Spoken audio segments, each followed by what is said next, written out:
Hello and good morning students, कैसे हैं आप लोग? बढ़िया। आज का अपना टॉपिक है कलरफुल वर्ल्ड। बहुत ही खूबसूरत, बहुत ही शानदार टॉपिक है एंड वेरी इंटरेस्टिंग। जितना भी लाइफ ने खेल खेला है, जो कुछ वो आपस में इंटरेक्शन करती है, जो किसी दूसरे पार्टिकल्स के साथ मिलकर जो इंटरेक्शन करती है, उन सब में किस तरह के नए नए फिनोमेना हमारे सामने आते हैं, कुछ बढ़िया बढ़िया चीजें हमें देखने को मिलती है, उन सब को हम पढ़ने वाले हैं। आज के टॉपिक क्लास 10 के बच्चे हो जाओ तैयार। कॉपी और पेन आपने निकाल लिया होगा। थोड़ा सा लंबा टॉपिक होगा but we will cover it in a very very few minutes I think, और एकदम बढ़िया से क्लियर कर लेंगे, कोई ज़्यादा बड़ा इश्यू नहीं है। ठीक है, शुरू करते हैं बच्चों। सबसे पहले कलरफुल वर्ल्ड में आपको मैं बताना चाहता हूँ, इस टॉपिक में सीबीएसई ने कई चीज़ें हटा दी है, जैसे eye correction of disease in the eyes, ये सब चीज़ें हटा दी, लेंसेज का यूज हटा दिया है, और भी कुछ चीज़ें हटाई। तो आपको केवल उतना पढ़ना है जितना इस क्लास में बताया जा रहा है। क्लियर? जितना आपको बताया जा रहा है आप उसी पे कंसंट्रेट कीजिए, you will get good marks and try to write the concept. Please copy और पेन निकाल लीजिए और हर चीज को उसमें लिखने की कोशिश कीजिए। ओके, चलो शुरू करें। चलो मैं देख लेता हूँ इसमें marker is okay. Yes, okay, now let's start. The first point in this lesson is, first is refraction by prism. Prism जो है वो किस तरह रिफ्रैक्शन करता है लाइट। तो सबसे पहले हमें ये जानना जरूरी है कि प्रिज्म कैसा होता है। हमें ये पता होना चाहिए प्रिज्म क्या है। ठीक है, तो प्रिज्म बच्चों में आपके लिए लेकर आया हूं। आप देख सकते हैं इस तरह का प्रिज्म है। प्रिज्म और भी कई तरीके के होते हैं, आपको साइड दिखाई दे रहा होगा, राइट? ये इस तरह का प्रिज्म है।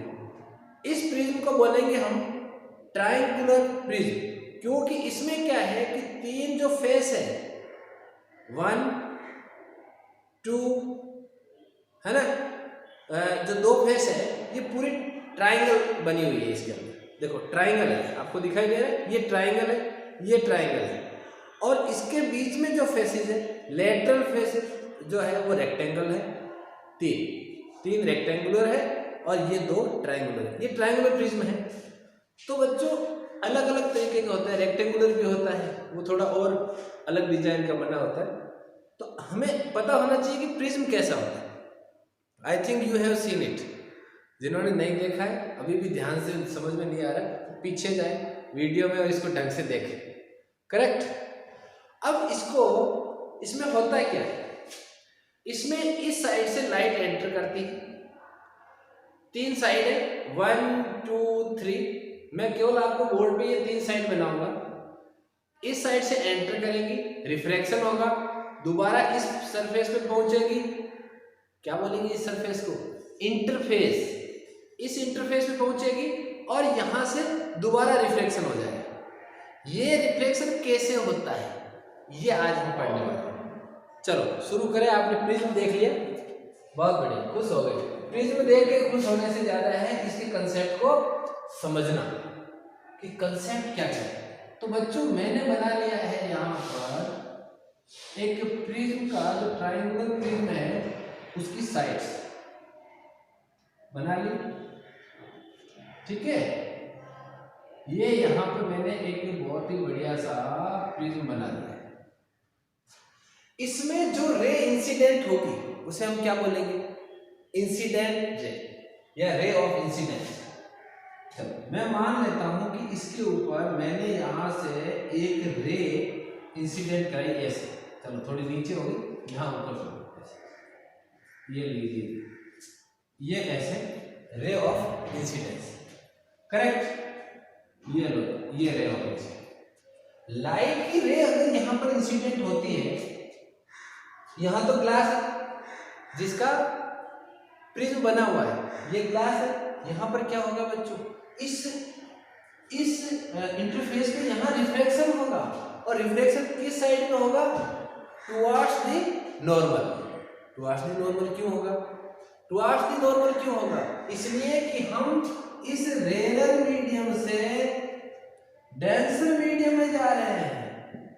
ये तो डेंसर है ना, अरे भाई ग्लास है तो ये तो डेंसर हुआ, तो कैसा हो, चलो मैं खींचता हूं यहाँ पर ये नॉर्मल, और ये नॉर्मल के टुवार्ड्स हो, ऐसे नहीं जाएगी, ऐसे ये इसकी नॉर्मल लाइन है, करेक्ट, ऐसे जानी चाहिए बट ऐसे जाएगी नहीं, और क्या हो जाएगा, ये यहाँ पर इस तरह बैंड हो जाएगी, समझ में आ गया, बैंड हो गई, किस साइड में बैंड हुई बच्चों, टुवार्ड्स द नॉर्मल, ये नॉर्मल है इस नॉर्मल की तरफ, ऐसे नहीं जाके ऐसे, towards the normal, normal means perpendicular line, ठीक, अच्छा समझ में आ गई कहानी, ये नॉर्मल है इसके इधर, ये हो गया इस नॉर्मल के साथ आपका आई, आई हुआ कि नहीं हुआ, एक मिनट, ये क्या हो गया यहां पर आई, एंगल ऑफ इंसिडेंट, और यहां मिल गया हमें बच्चों, ये मिल गया अपने आर, ठीक है, ये क्या हो गया आर, एंगल ऑफ रिफ्रैक्शन, ठीक है, क्लियर हो गया, यहां का रिफ्लेक्शन का काम कंप्लीट हो गया। अब हम ये लाइट की जो रे है वो पहुंचती है इस दूसरे इंटरफेस पे, ऐसे पहुंच गई, अब यहां पर पहुंची तो यहां दोबारा रिफ्लेक्शन होगा, और ये किधर होगा, किधर होगा बच्चों, यहां हम जा रहे हैं डेंसर से अगेन रेयर, तो यहां जो रिफ्लेक्शन होगा उसमें लाइट की रे बेंड होगी अवे फ्रॉम द नॉर्मल, कैसे बेंड होगी, अवे फ्रॉम द नॉर्मल, लो जी ये मैंने खींचा यहाँ पर परपेंडिकुलर, और अवे फ्रॉम द नॉर्मल, इस नॉर्मल में इधर नहीं होगा, अवे होगा, कोई प्रॉब्लम, मेरे हिसाब से कोई प्रॉब्लम नहीं है, अवे फ्रॉम द नॉर्मल, ये नॉर्मल है, इस नॉर्मल की तरफ नहीं होकर अवे होगा, यहां जो ये इसके लिए एंगल ऑफ इंसिडेंस ये होगा, और ये होगा angle of reflected, angle of refraction, या मैं कहूं रिफ्लेक्टेड एंगल, और जो ये यहां से इंसिडेंट हुई है, क्या हुई है, इंसिडेंट रे, यहां पर क्या हुआ, ये रिफ्लेक्टेड रे है कि नहीं है, और यहां हमें लास्ट में मिलेगी इमर्जेंट रे, इमर्जेंट रे, ये इंसिडेंट जो आई, रिफ्रैक्टेड जो रिफ्रैक्ट हुई, इमर्जेंट जो लास्ट में निकली, देखो बहुत सिंपल चीजें हैं, ठीक है, तो मैं इस एंगल को लिखूंगा ई, स्मॉल ई, ये एंगल ऑफ इंसिडेंट, ये एंगल ऑफ रिफ्लेक्शन, और ये small E angle of emergent, angle of emergent, okay okay okay, समझ में आ गई कहानी, चलो मैं इसको नाम दे देता हूं, A B C P Q, यहां लिख देता हूं मैं एम, यहां लिख देता हूं एन, आपको पूछा जा सकता है इस तरह का डायग्राम देख, क्या पूछा जा सकता है, what is M P, M P क्या है यहां पर, इंसिडेंट रे, पी क्यू क्या है, refracted ray, and what is Q N, Q N is emergent ray, समझ में आई कहानी, बहुत सिंपल, बहुत मजेदार, एक सबसे इंपॉर्टेंट चीज इसकी छूट गई बच्चों, दो टर्म यहां पर हमें बतानी चाहिए, एक तो जो ये एंगल ए है इसे बोलते हैं प्रिज्म एंगल, इसको क्या बोलते हैं, प्रिज्म एंगल, कहीं पर भी कोई टर्म लिखी हुई है कि प्रिज्म एंगल इतना है, इसका मतलब आपके दिमाग में आना चाहिए कि ये प्रिज्म एंगल, ये इस जहां रिफ्रैक्टेड रे है इसके इस ऊपर वाला, रिफ्रैक्टेड रे इसके ये ऊपर वाला, इसके यहां पर जो वर्टेक्स होगा उसे हम क्या बोलेंगे, प्रिज्म एंगल, ठीक है, अच्छा, और दूसरी इंपॉर्टेंट चीज, रे को अगर यहां पर प्रिज्म नहीं होता तो रे कहां जाती, रे कहां जाती, रे ऐसे चली जाती, जाती नहीं, अगर प्रिज्म था तो रे कहां गई, ऐसे, तो टोटल डेविएशन, डेविएशन यानी उस रे के पाथ में कितना चेंज हुआ। टोटल डेविएशन कहाँ मिले, कौन सा हो गया, ऐसे नहीं जाके ऐसे चली गई। यानी मैं इसको पीछे चलता हूं तो ये जो एंगल है, कौन सा एंगल, ये जो एंगल है ये, इसको हम डिनोट करते हैं कैपिटल डी से, कैपिटल डी से। And what is angle D, that is angle of deviation, angle of deviation. Question कैसे बन सकता है, आपको इस तरह की लाइन ड्रॉ करके दे दे, पूछे कि एंगल ऑफ डेविएशन कहाँ है ना, आपको ये पूछे कि प्रिज्म एंगल कहाँ है, आपको ये पूछे कि इंसिडेंट रे कौन सी है ना, या PQ क्या है, तो हमें लिखना है reflected ray, angle of incident, angle of reflection and angle of emergence. ये आपकी जानकारी में होना चाहिए। आई think it is clear now, है ना, ये सारी एक्टिविटी आपको क्लियर हो गई। चलो, इसका फर्स्ट पॉइंट जो था इस लेसन का, रिफ्रैक्शन बाय प्रिज्म, हो गया कंप्लीट। इसके सारे कॉन्सेप्ट क्लियर हो गए, अब कोई क्वेश्चन नहीं बनता इसके अलावा। 10th क्लास में कोई क्वेश्चन नहीं बनता, 12th में जाओगे तो और बढ़िया से इसकी डेप्थ से पढ़े, करेक्ट। चलो ठीक है बच्चों, स्क्रीनशॉट ले लो, ले लिया ना। चलो अब चलते हैं नेक्स्ट टॉपिक, इसमें पॉइंट पर एक एक पॉइंट सॉल्व करना है, एक एक पॉइंट, कहीं कुछ बचे नहीं और फालतू की कोई चीज हम पढ़े नहीं। ओके, ये हो। Now I will discuss dispersion of light, dispersion of light। मैं शुरू में यही पढ़ लेता हूं, बाय प्रिज्म, प्रिज्म से डिस्पर्शन कैसे होता है। तो पहले तो हमारे ये समझ में आना चाहिए कि डिस्पर्शन क्या होता है, करेक्ट। हमें ये तो पता चले कि डिस्पर्शन क्या है, तो मैं यहीं से शुरू करता हूं। What is dispersion,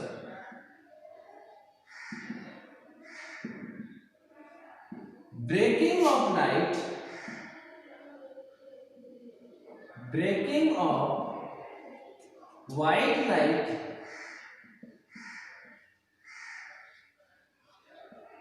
into its components, components क्या है इसके, VIBGYOR,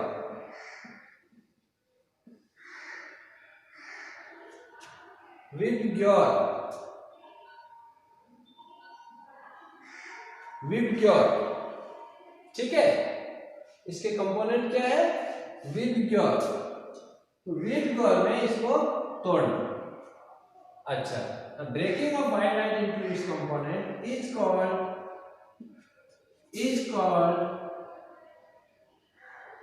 dispersion.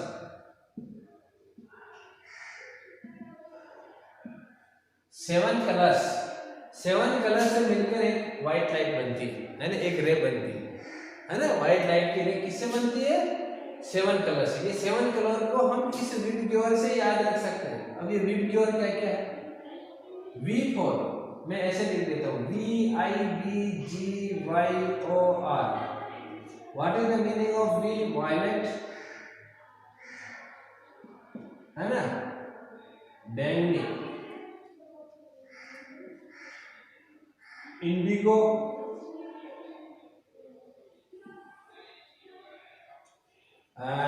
Blue, green, Y for yellow, O for orange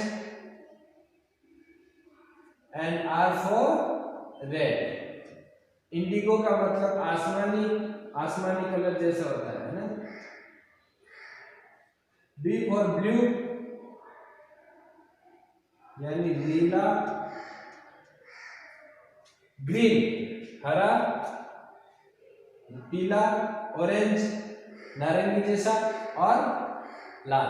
देखो ये तो आता है आपको, कलर्स तो फर्स्ट क्लास में याद किए होंगे, है ना? बिल्कुल बिल्कुल सब याद है, यही याद है बस, बाकी सब भूल गए। तो ये कलर है, इनकी इनसे मिलकर एक व्हाइट लाइट बनती है, उसका इन कलर्स में टूट जाना, डिस्पर्सन, है ना? इन उसका उन कलर्स में टूट जाना ही डिस्पर्सन है। ठीक है, ठीक है। चलो प्रिज्म से कैसे होगा डिस्पर्सन, कैसे डिस्पर्सन होगा ये हम स्टडी करेंगे। ठीक है, साफ कर दो इसमें पहली बात। दूसरी बात, डिस्पर्सन होता है क्यों है, ये जब हम प्रिज्म से डिस्पर्सन में पढ़ेंगे तो ये सब हम स्टडी कर लेंगे। आप एक बार स्क्रीनशॉट ले लो ताकि मैं इसको आगे बढ़ा सकूं। Okay okay okay okay okay okay okay, लिख लिया लिख लिया लिख लिया। चलो चलो बच्चों ने लिख लिया, ठीक है ना? तो जो ये वीडियो है इसकी कहानी पूरी हम पढ़ने वाले हैं। बच्चों होता क्या है, प्रिज्म लगाया आपने व्हाइट लाइट के आगे, ये प्रिज्म आपने बहुत बढ़िया से लगा दिया ऐसे, ठीक है? और यहां से एक व्हाइट लाइट इसके ऊपर इंसिडेंट हुई, ठीक है? कैसी लाइट हुई? व्हाइट लाइट रे, व्हाइट लाइट रे, ये इसके ऊपर इंसिडेंट हुई। अभी क्या होगा यहाँ पर, अभी अभी हमने पढ़ा था रिफ्लेक्शन होगा, और रिफ्लेक्शन कैसे होगा? ऐसे, फिर ऐसे जाएगी, ये कहानी हमने पढ़ ली। बट व्हाइट लाइट में क्या होता है बच्चों, 7 कलर से मिलकर बनी होती है, 7 कलर की लाइट से, और उनकी जो वेवलेंथ है वो अलग अलग होती है। उनकी क्या चीज अलग अलग होती है? वेवलेंथ अलग अलग होती है। जब वेवलेंथ अलग अलग होगी तो उनका सबका रिफ्रैक्शन होगा, बट रिफ्रैक्शन की इंटेंसिटी अलग अलग होगी। कहने का मतलब रिफ्रैक्शन का अमाउंट अलग अलग होगा। कई कुछ लाइट ऐसी होगी जिनका रिफ्रैक्शन कम होगा, कुछ ऐसी होगी जिनका ज्यादा होगा। क्लियर? कुछ का कम होगा, कुछ का ज्यादा होगा। किसका कम होगा? दोबारा मैं लिखता हूँ वीडियो, अब मैं वीडियो ही लिखूंगा।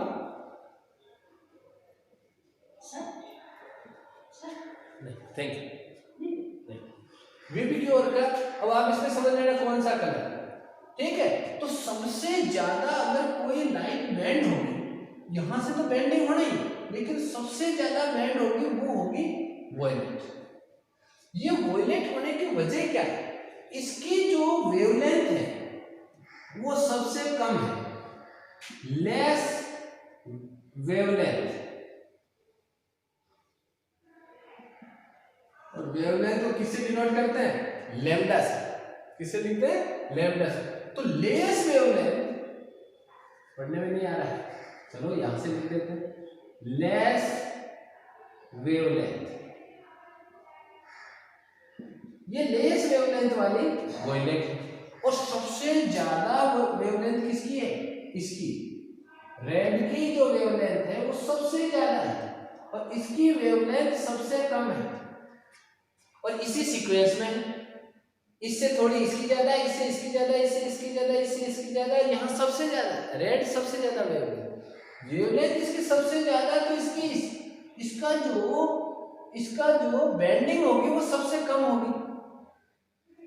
जिसकी वेवलेंथ ज्यादा उसकी बेंडिंग कम। यही सवाल आता है कि रेड लाइट सबसे कम बैंड क्यों होती है? क्यों होती है? क्योंकि उसकी वेवलेंथ सबसे ज्यादा है। ओके, यहां से जब ये बैंड होगी तो ये केवल इतनी सी वेवलेंथ यहां पर बैंड होगी रेड, ये रेड, और फिर ये आगे फिर से जाएगी तो ये रेड आगे मान लीजिए। इसके साथ में यहां पर थोड़ी सी ज्यादा बैंड होगी ऑरेंज, ये ऑरेंज आ गई। फिर येलो इससे ज्यादा होगी, ठीक है? और येलो से थोड़ी ज्यादा कौन होगी? ग्रीन। ये ग्रीन इससे ज्यादा होगी, ब्लू इससे ज्यादा होगी, और ब्लू के बाद इंडिगो, ये इंडिगो इससे ज्यादा होगा कलर। फिर कौन सा कलर आएगा? वॉयलेट, है ना। ये इसका सीक्वेंस बनेगा। ऐसे अलग अलग कलर्स में ये टूट जाएंगे। कलर्स में टूटने को हम कहेंगे डिस्पर्सन। सबसे कम कौन सा होगा? रेड, और सबसे ज्यादा कौन सा होगा? वॉयलेट। क्लियर हो गया ना?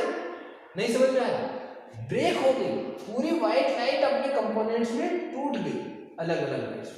तो हमें बहुत ही सुंदर सा यहाँ पर एक सीन देखने को मिलेगा जब हम इसको प्रिज्म को यूं करके देखेंगे। ठीक है, क्लियर हो जाना चाहिए मेरे हिसाब से। अब क्या करते हैं, एक और बहुत ही सुंदर इसका काम होता है कि क्या हम इसको वापस इकट्ठी कर सकते हैं। हमने बिखेर तो दिया मामला, लाइट को बिखेर दिया हमने, 7 कंपोनेंट में बिखेर दिया। अब क्या हम इसको वापस समराइज कर सकते हैं? वापस एक व्हाइट लाइट मिल सकती है? Yes, yes, absolutely. कैसे? चलो ये मैं आपको बताता हूं कि कैसे। मैंने क्या किया, एक यहां पर बढ़िया सा प्रिज्म लगाया, यहां से यहां पर क्या किया मैंने, एक उल्टा प्रिज्म, इन्वर्टेड प्रिज्म, उल्टा प्रिज्म यहां पर एक और लगा दिया। This is inverted prism. कैसा प्रिज्म है? Inverted prism. ऐसा लगा दिया। इससे क्या होगा? इससे क्या होगा, यहां से लाइट रे इंसिडेंट हुई और इंसिडेंट होते ये स्कैटर्ड हो गई अलग अलग कलर्स में। कितने कलर्स में? 7 कलर्स में। मैंने 4 बना दिए, बहुत है।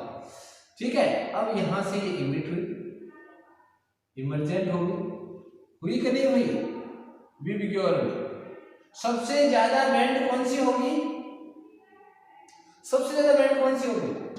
ये वॉयलेट, ये सबसे ज्यादा बैंड होगी। एस, फिर ये एस, फिर ये एस, फिर ये एस, और यहां से जो निकलेगी वो रे कैसी होगी?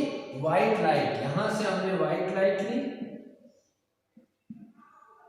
व्हाइट लाइट यहां से ली हमने, यहां ये इसके डिस्पर्सन हो गया 7 लाइट्स। कितने कितने यहां पर कलर्स है? 7 कलर्स। कितने कलर्स है? 7 कलर्स। और यहां पर कितने मिला? अगेन व्हाइट लाइट रे, फिर हमें मिल गया व्हाइट लाइट रे। तो कहने का मतलब है हम इसको बहुत आसानी से एक उल्टा लगा दिया यहाँ पर। जैसे ये है, ये आपका ये ऐसा है, यहाँ से आएगी, यहाँ से मुझे दिखेगी कि भाई ये बिखर रही है, और उसके बाद क्या होगा, यहाँ पर उल्टा ऐसा करके एक और लगा देंगे ऐसे। जैसे ही ऐसे उल्टा लगाएंगे क्या होगा, वो वापस इसको सबको इकट्ठी कर देगा। कंसेप्ट समझ में आना चाहिए। ठीक है, तो आपको ये दोनों डायग्राम आने चाहिए, इनका सीक्वेंस आना चाहिए, ये विबग्योर नीचे से ऊपर की तरफ, ठीक है, और वेवलेंथ ऊपर से नीचे की तरफ। ठीक है, ठीक है ना, बस हो गया काम। तो I think it is clear now. चलो, dispersion of light in prism. क्या डिस्पर्सन और किसी चीज से भी कर सकते हैं प्रिज्म के अलावा? यस। कैसे? स्क्रीनशॉट ले, आगे बताता हूं, ले लीजिए। चलो, बहुत बढ़िया, ठीक है ना। पीछे की क्लास किसी की छूटी हुई है तो मेरा रिक्वेस्ट है चैनल को सब्सक्राइब कर लो। सब्सक्राइब करने के बाद आप सारे वीडियोस मेरे अवेलेबल हैं, और आप उनमें से 10th क्लास के सारे वीडियोस देखें। ऑल वीडियोस अपने आप आपको सारी क्लास मिल जाएगी। इससे पीछे वाली भी अगर कुछ छुट्टी हुई है वो पूरा देखें वीडियो। चलो, dispersion of light bye droplet. Droplets, droplet क्या मतलब? पानी की बूंद। क्या होता है कि जब ह्यूमिडिटी ज्यादा होती है तो कुछ पानी की बूंदें अपने एटमॉस्फेयर में लटक जाती है, ऐसे गिरती नहीं है। बारिश आती है तो एक जो ड्रॉपलेट है यहाँ पर अटक गई हवा में। हुआ क्या कि वहां से अगर एक सन से जो ये व्हाइट लाइट आ रही है यहाँ पर, इसमें इंसिडेंट हुई तो जैसे ही अंदर गई, अंदर वाटर है जो कि डेंसर मीडियम है। कैसा है? डेंसर मीडियम है। तो यहाँ पर ये व्हाइट लाइट अपने कंपोनेंट्स में टूट जाएगी। ठीक है, कंपोनेंट्स में टूट गई। और जैसे ही कंपोनेंट, कितने कंपोनेंट्स में टूटेगी भाई? 7 कंपोनेंट्स में टूट गई। लो, फिर यहां पर जाकर यह क्या होता है? रिफ्लेक्शन होता है। कैसा रिफ्लेक्शन होता है? टोटल इंटरनल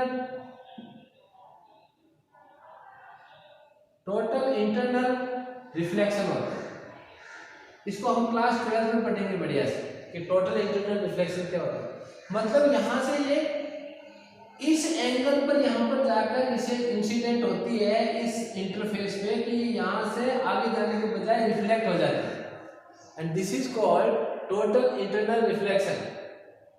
ठीक है, समझ गए ना? चलो, ये आप ज्यादा इस पे ध्यान नहीं देना कि टोटल इंटरनल रिफ्लेक्शन क्या है। आपको ये समझना है कि यहाँ पर टोटल इंटरनल रिफ्लेक्शन हो रहा है, यहाँ रिफ्रैक्शन हुआ है। यहाँ क्या हुआ है? रिफ्लेक्शन लाइट का अलग अलग हुआ ना, सबका 7 लाइट का सबका अलग अलग हो गया। और यहाँ पर क्या हुआ? रिफ्लेक्शन हुआ, टकरा के वापस आ गई। तो ये ऐसे और ये ऐसे यहाँ पर ऐसे निकल जाएगा। ठीक, अरे समझ में आई कहानी कि नहीं आई? ये ऐसे वापस यहाँ पर बाहर निकल निकली। तो ये जब निकलेगी यहाँ पर भी रिफ्लेक्शन होगा, यहाँ पर क्या होगा? रिफ्रैक्शन होगा, हल्की सी बैंड होगी, बट वैसे ही होगा जैसे प्रिज्म से निकलते समय रिफ्रैक्शन होता है, केवल उतना सा। ठीक है, डायरेक्शन थोड़ी सी चेंज इसकी हो जाएगी। ऐसे नीचे मैंने थोड़ी सी स्टेप बना दी, बट कोई बात नहीं। कंसेप्ट क्या है कि यहाँ से गए और ये टूट गई, यह टूट गई अपने कंपोनेंट्स में। ये कलर हमें विजिबल होते हैं, है ना? Colours, all 7 colors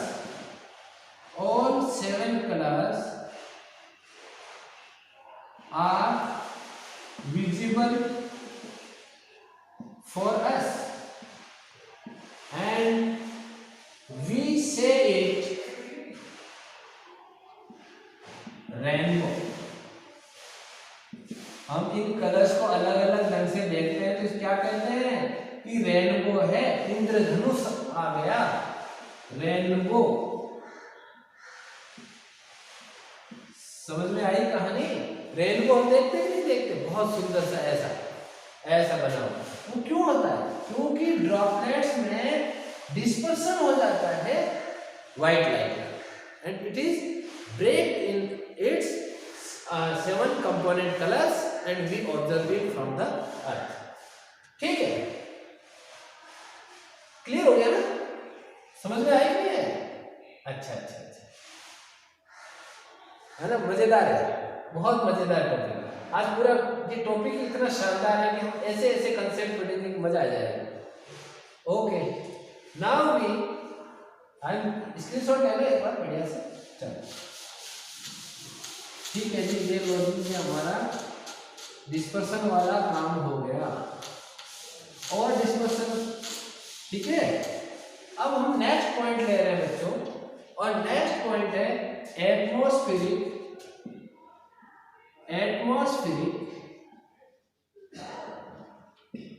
refraction. Atmospheric refraction क्या होता है कि जैसे ये आपकी अर्थ है, ये आपकी अर्थ, ठीक है, इसको मैं सीधा ले लेता हूँ, वहां पर तो सीधे पे ही लेते हैं, ज्यादा क्या है। ये आपकी अर्थ, और यहाँ पर आपका एटमॉस्फेयर, ठीक है, यहाँ पर आपका एटमॉस्फेयर। अब जैसे मान लीजिए कि कोई भी यहाँ पर स्टार है, उसकी उसके यहां से ये आपकी रे ऑफ लाइट यहाँ पर इंसिडेंट हो रही है ना, तो यहाँ ये मैं नॉर्मल ड्रॉ कर दूं, तो ये यहां से हल्का सा डेंसर मीडियम होता है। एयर जो होता है वहां पर हल्का सा डेंसर होता है, ये रेयर है और ये डेंसर है। रेयर और डेंसर का हम पता ऐसे लगा सकते हैं, इसके रिफ्रैक्टिव इंडेक्स है। हमने पिछले चैप्टर में पढ़ा था कि रिफ्रैक्टिव इंडेक्स। तो बच्चों रिफ्रैक्टिव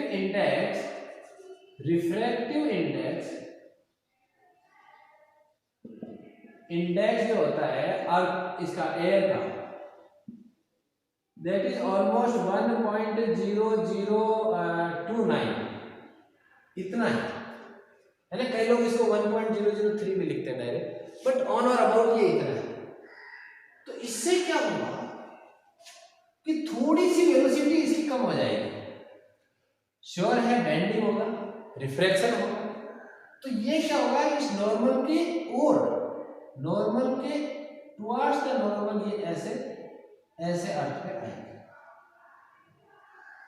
तो हमें जब यहां से हम देखेंगे खड़े होकर, आप जब इस स्टार को देखने वाले हैं तो आपको क्या होगा कि आपको ऐसे लगेगा कि ये स्टार तो यहां है, क्योंकि आपको क्या पता है कि रिफ्लेक्शन हुआ है।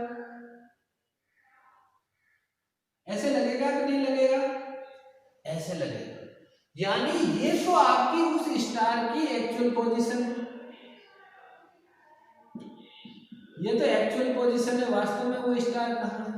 और ये कैसी पोजीशन है, ये अपरेंट पोजीशन है। कैसी पोजीशन है, अपरेंट पोजीशन है। यानी मुझे यहां पर ऐसा लगेगा कि स्टार यहां है। वेरी नाइस, है ना, अपरेंट पोजीशन। इससे सिंपल समझना नहीं हो सकता। आई को क्या पता ये बैंड हो क्या है, आई तो सोच रही है, अपनी ह्यूमन आई तो सोच रही है कि सीधी आ रही है ना। तो कहने का मतलब हम एक्चुअल स्थिति का अनुमान नहीं लगा सकते कि स्टार की एक्चुअल पोजीशन क्या है।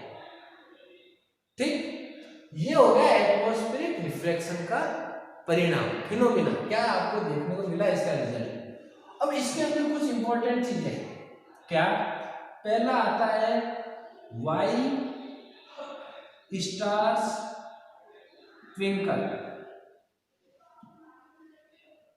स्टार ट्विंकल क्यों करते हैं, ऐसे टिमटिमाते क्यों है, इधर उधर हिलते क्यों है, ऐसे उनको एग्जैक्ट ये पोजीशन भी यहां नहीं मिलती, कभी ऐसे होती कभी ऐसे होती, ऐसा क्यों होता है, हमें यही डायग्राम बना के बताना है।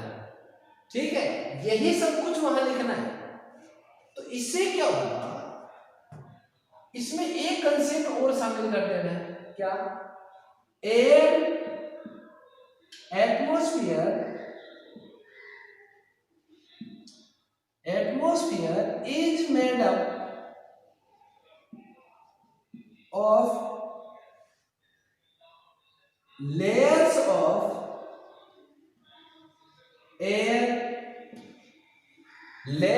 of air of different optical density। ये चीज लिख दी, पूरे नंबर मिलेंगे, है ना। डिफरेंट, थोड़ा सा इसमें एक चीज और शामिल कर देता है कि अपनी सारी यही एक साथ ही सम्मुख हो जाए। Different variable optical density. अब देखो इसको समझते हैं, मैंने लिखा है क्या, ये एयर ऐसी नहीं है कि एक पैकेट है, नो, प्रिज्म तो एक पैकेट था, बट यहां एक पैकेट नहीं है, ये लेयर से बना हुआ, ऐसे अलग अलग कई लेयर्स है, और इन लेयर्स का ऑप्टिकल डेंसिटी अलग अलग है, यानी इनका भी रिफ्रैक्टिव इंडेक्स अलग अलग है, और ये आपस में बदलता रहता है। तो ये क्या है कि ये जो इसकी जो लाइन हमने स्ट्रेट लाइन खींची है, ये स्ट्रेट नहीं होती, ये बैंड होती है टाइम के साथ। ऐसे जब ये बैंड हो रही है तो हमें क्या मिलेगा, ये इसकी पोजीशन जो होगी वो भी ऐसे हिलती हुई सी नजर आएगी।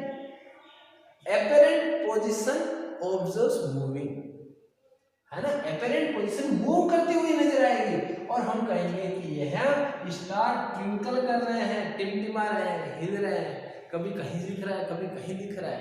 ऐसा नहीं होता, है ना। स्टार तो अपनी जगह है, but due two variable optical density layers refraction is the bending of light is continue changing. हमें बेंडिंग ऑफ लाइट है वो कंटिन्यू चेंज हो रही है। Bending of light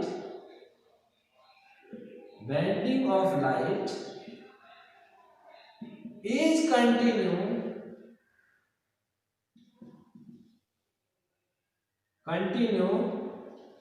changing.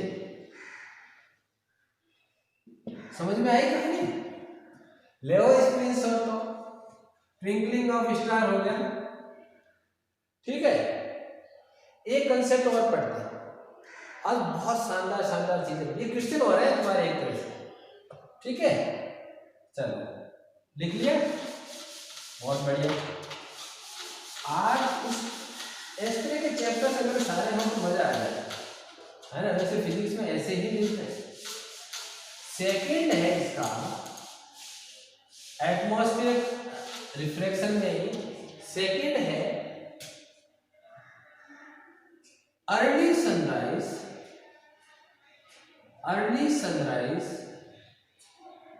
And delayed sunset,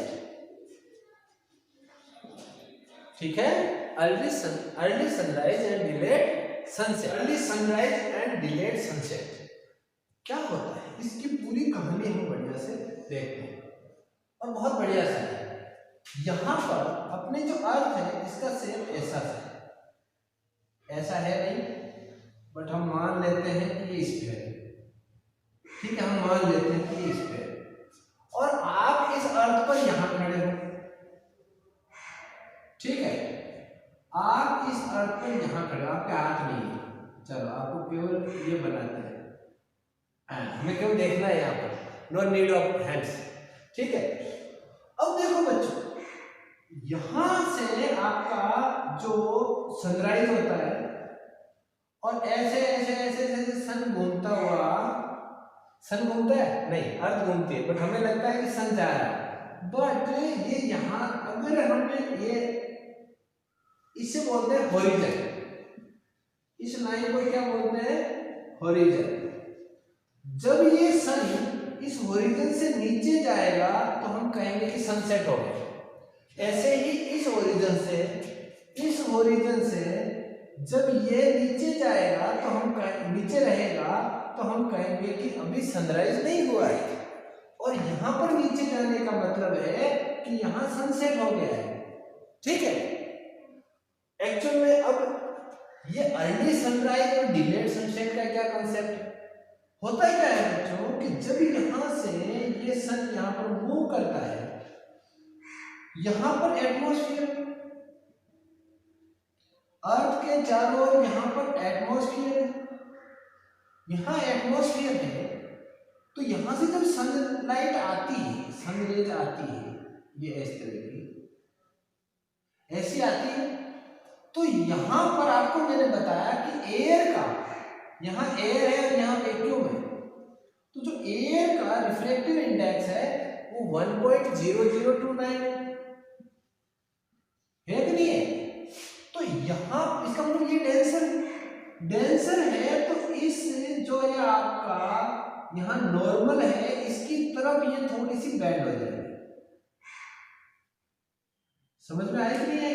ये थोड़ी सी इस नॉर्मल की तरफ ऐसे नहीं जाकर ऐसे बैंड हो जाएगी, ऐसे नहीं जाके ये थोड़ी सी बैंड हो जाएगी, थोड़ी सी बैंड हो जाएगी। तो यहां पर इसकी जो पोजीशन, जो एपरेंट पोजीशन है, एक्चुअल पोजीशन तो ये है, एपरेंट पोजीशन, इसको जो ऑब्जर्वर है जहां आप खड़े हो, आपको लगेगा कि सन तो यहां है ना।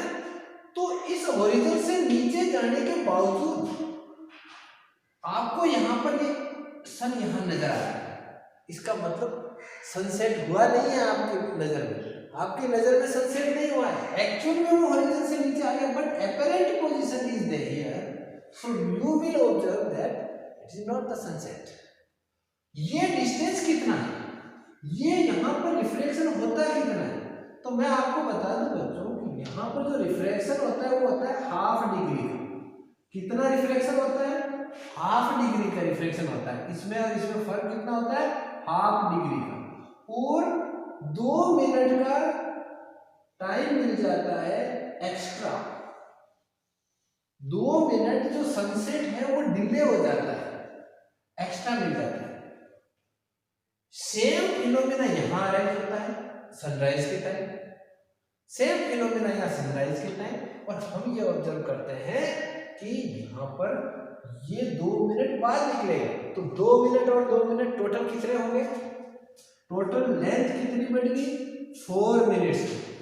तो 4 मिनट्स का ड्यूरेशन आपका बढ़ गया डे, डे ड्यूरेशन इंक्रीज हो गया, day duration increase by 4 minutes, right. ये डे ड्यूरेशन जो पूरे दिन का ड्यूरेशन है वो 4 मिनट इंक्रीज हो गया। 2 मिनट आपका सनराइज जल्दी हो गया और 2 मिनट आपका सनसेट डिले हो गया। So this is the advantage of refraction by atmosphere, है ना, रिफ्रैक्शन बाय एटमॉस्फेयर। तो ये चीज आपकी क्लियर होगी, ठीक है। अब हम लास्ट इसका जो कंसेप्ट है अपने इस चैप्टर का, इस कलरफुल वर्ल्ड का, उसको पढ़ लेते हैं, ठीक है। उसके बाद आपका कंप्लीट हो जाएगा ये लेसन पूरा। And that is what, that is scattering of light, scattering of light. बहुत ही बढ़िया सा टॉपिक है, scattering of light, scattering of light. लो जी, स्कैटरिंग कैसे होती है, देखो बच्चों, एक्चुअल में स्कैटरिंग वर्ड है when the light, the beam of light, beam जानते हो, bundle of rays, the beam of light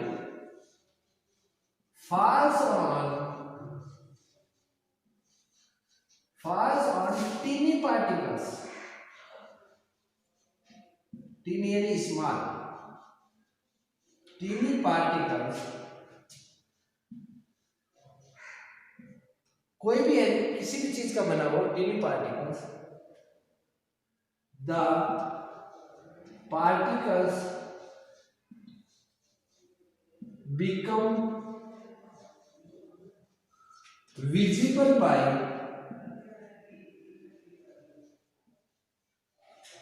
the color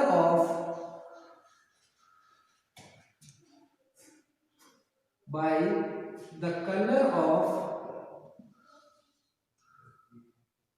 same wavelength,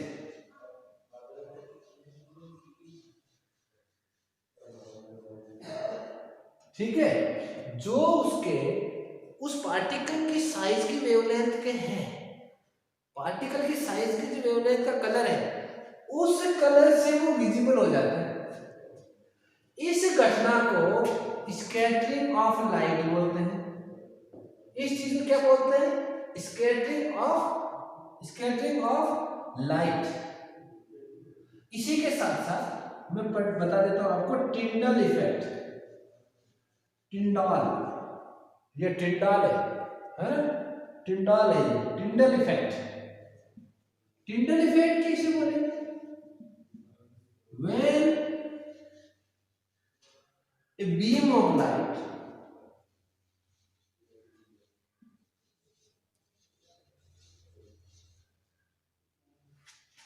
passes through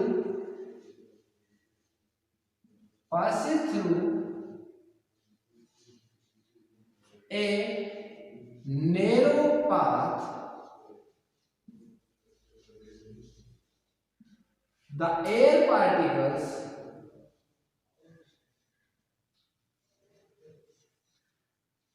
air particles become visible,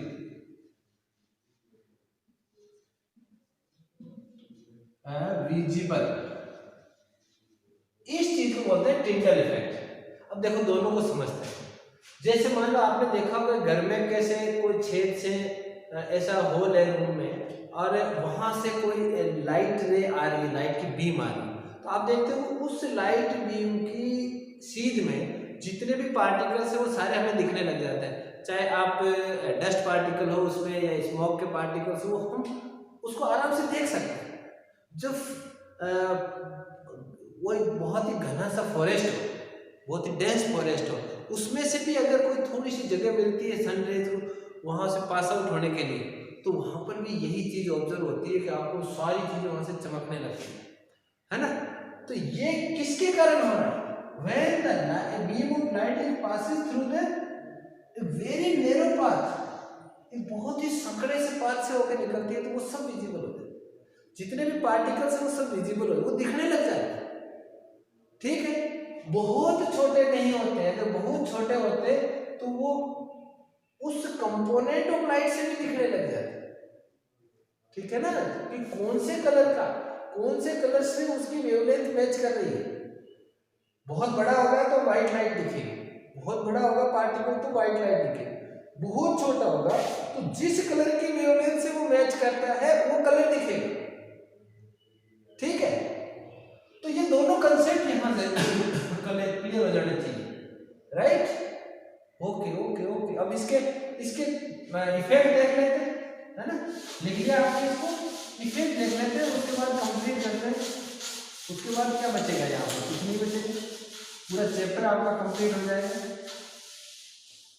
effect क्या है? पहला, वाई, क्वेश्चंस आते हैं अपने साथ, why sky blue, sky blue क्यों है? हमें स्काई ब्लू ही क्यों दिखाई देता है, रेड क्यों नहीं, व्हाइट क्यों नहीं, ब्लैक क्यों नहीं, है ना? तो हम इसका एक बढ़िया से कंसेप्ट समझते हैं। क्या होता है बच्चों कि ये मान लीजिए आपकी अर्थ, ये क्या है? अर्थ, और यहां तक आपका एटमॉस्फेयर, और एटमॉस्फेयर में क्या है? इस तरह के पार्टिकल्स हैं, बहुत सारे एयर पार्टिकल्स हैं, जिसमें डस्ट पार्टिकल भी है और दुनिया में दूसरी गैसेस के पार्टिकल्स भी हैं, और गैसेस के पार्टिकल्स भी अलग अलग साइज के हैं, अलग अलग गैस के हिसाब से। ठीक है, जब यहाँ पर सन रेज फॉल होती है, जब सन रेज यहाँ पर आएगी, इससे जब स्ट्राइक करेगी तो क्या होगा?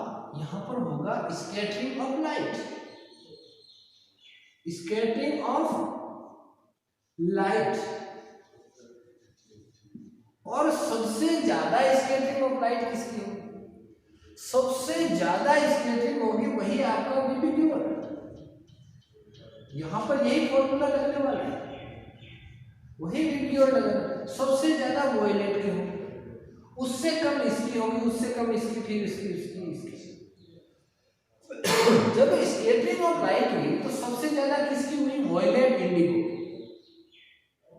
But these two colors, violet and indigo, are not eye friendly. ये आई फ्रेंडली नहीं है, अपनी आईज को ज्यादा अच्छा नहीं लगता इनको देखने, अपने आईज ज्यादा सेंसिटिव नहीं है इनके प्रति। तो इसके बाद नंबर किसका आता है? ब्लू का। तो हमें कैसा स्काई दिखाई देता है? Blue.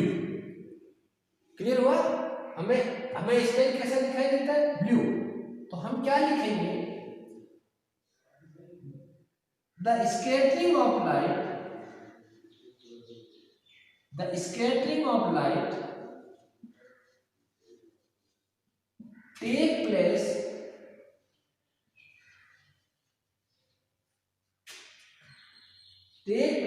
in atmosphere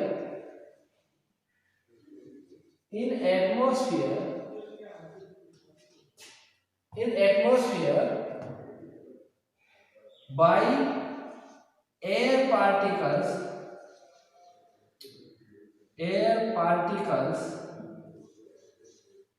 by take place in atmosphere by air particles. The violet indigo, blue,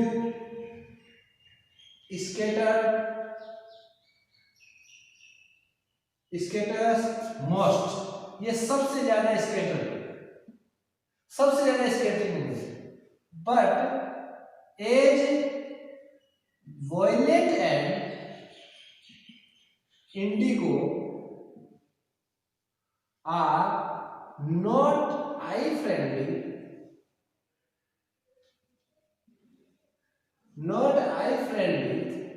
so the sky seems blue. हमें स्काई कैसा दिखाई देता है? ब्लू। अब एक सवाल यहाँ पर ये उठता है, क्या अगर मैं यहाँ पे रॉकेट के आगे बैठ के लटक के यहाँ पहुंच जाऊं इस एटमॉस्फेयर से ऊपर, तो कैसा दिखाई देगा? तो आपका स्काई आपको दिखाई देगा ब्लैक, है ना? स्काई दिखाई देगा आपको ब्लैक, ठीक है ना? वहां पर कलर कहां से नजर आएगा? तो हमें यहाँ पर जो ये सुंदर सा आपको स्काई दिखाई दे रहा है, this is due to the scattering of light by the air particles, atmospheric particles. Clear हो गया ना? बढ़िया से समझ में आ जाना चाहिए। अच्छा, ठीक है। लास्ट क्वेश्चन एक और बच रहा है। एक बच्चा सवाल पूछ सकता है, एक बड़ा भी सवाल पूछ सकता है एग्जाम में। तो वो क्या पूछ सकता है? वो ये पूछ सकता है कि भाई आपका जो सनराइज और, है ना, सनराइज और सनसेट के टाइम, सनराइज एंड सनसेट के टाइम जो रेडिश सन आप देखते हो, रेडिश सन आप देखते हो, इसका क्या रीजन है? सनराइज और सनसेट के टाइम आप रेडिश सन देखते हो, आपको लाल लाल कलर का आपका सन दिखाई देता है। वाई? सन तो लाल नहीं है, it is reddish, it is white, it is white, तो आपको रेड क्यों दिखता है? तो इसको हम क्या रीजन दे सकते हैं? देखिए, ये आपका आ गया अर्थ, यहां पर आप खड़े, ठीक है। अब की बार हाथ आ गया आपका, है ना? Okay, you are standing here with hands, not on hands. Okay, see आप यहां पर खड़े हैं और आपको ये हो रहा है यहां पर सनराइज, यहां पर क्या हो रहा है? सनराइज। फिर ये ऐसे ऐसे ऐसे ऐसे ऐसे ऐसे करता करता यहां पर आ गया, फिर ऐसे ऐसे ऐसे ऐसे करता करता यहां पर पहुंच गया। ये आपकी डिस्टेंस है दोनों के बीच का। तो यहां से जब लाइट एटमॉस्फेयर में जब ये लाइट में एंटर करती है, तो यहां से यहां तक पहुंचने में इसको बहुत लंबी डिस्टेंस ट्रेवल करनी पड़ती है ना? यहां पर क्या करना पड़ता है इसको? सनराइज और सनसेट के टाइम, दोनों ही टाइम पर जो बीम ऑफ लाइट है ट्रेवल्स वेरी लॉन्ग डिस्टेंस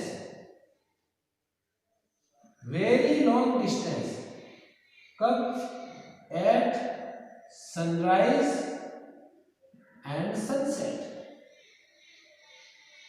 इससे क्या हुआ? यहां तो मून पर तो बिल्कुल पास में आ जाता है, उतनी बहुत ही कम डिस्टेंस ट्रेवल करनी पड़ती है, ठीक है ना? हाँ, बहुत कम डिस्टेंस ट्रेवल। अरे ये डिस्टेंस बढ़ गई ना, यहाँ तो एटमॉस्फेयर तो चारों तरफ है। देखो इसको आप ज्यादा कंफ्यूज मत होना, ये अर्थ है, इसके ऊपर तो एटमॉस्फेयर इक्वली चारों तरफ है। आप यहाँ खड़े हो तो आपका जो इसमें एटमॉस्फेयर में डिस्टेंस इतने ट्रेवल करेगा, और यहाँ हो तो ये यहाँ से इतनी होगी, इसकी इक्वल तो इतनी है, ये एक्स्ट्रा इसको ट्रेवल करनी पड़ी, यहाँ से लेकर यहाँ, इससे इसके डिस्टेंस, ये कोई थोड़ी डिस्टेंस नहीं है ना? रेडियस ऑफ द अर्थ कितनी है? 6400 किलोमीटर। तो इतनी ज्यादा डिस्टेंस उसको ट्रेवल करनी पड़ी बीम ऑफ लाइट। इससे क्या हुआ कि जो स्कैटरिंग हुई वो बहुत ज्यादा हुई। तो यहां से शुरू हुआ विजिबल से, आज पूरा कहानी विजिबल पे ही चल रही है। पहले ये स्कैटर होकर उड़ गया, उसके बाद इंडिगो उड़ गया, फिर ये स्कैटर हो गया, फिर ये हो गया, ये हो गया, ये सब हो गया, और यहाँ पर क्या मिला अपने को? केवल क्या बचा? रेड। तो only red component of light reaches to our eyes and we get that the sun is reddish at the time of sunrise and sunset. So this is a very beautiful phenomena of nature, and we enjoyed all the phenomena. So many questions are there.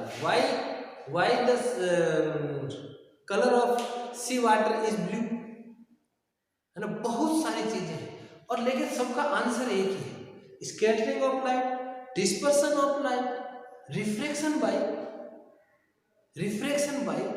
The things, है ना, by the mediums. और जैसे deep sea का water, उसका colour अलग होता है, ऊपर पानी का कलर अलग होता है। इसकी वजह क्या है? ऊपर तो जो उसको कलर हमें मिल रहा है वो एटमॉस्फेरिक रिफ्रैक्शन के कारण है, but in the depth of the sea water के कारण और रिफ्रैक्शन हुआ है, so we will get the different phenomena. ये सब इनके ऊपर आपको दिमाग लगाना है। बहुत सारे क्वेश्चन पढ़ते हैं लेकिन आंसर सेम है। ओके बच्चों, मुझे उम्मीद है आपको पसंद आया होगा।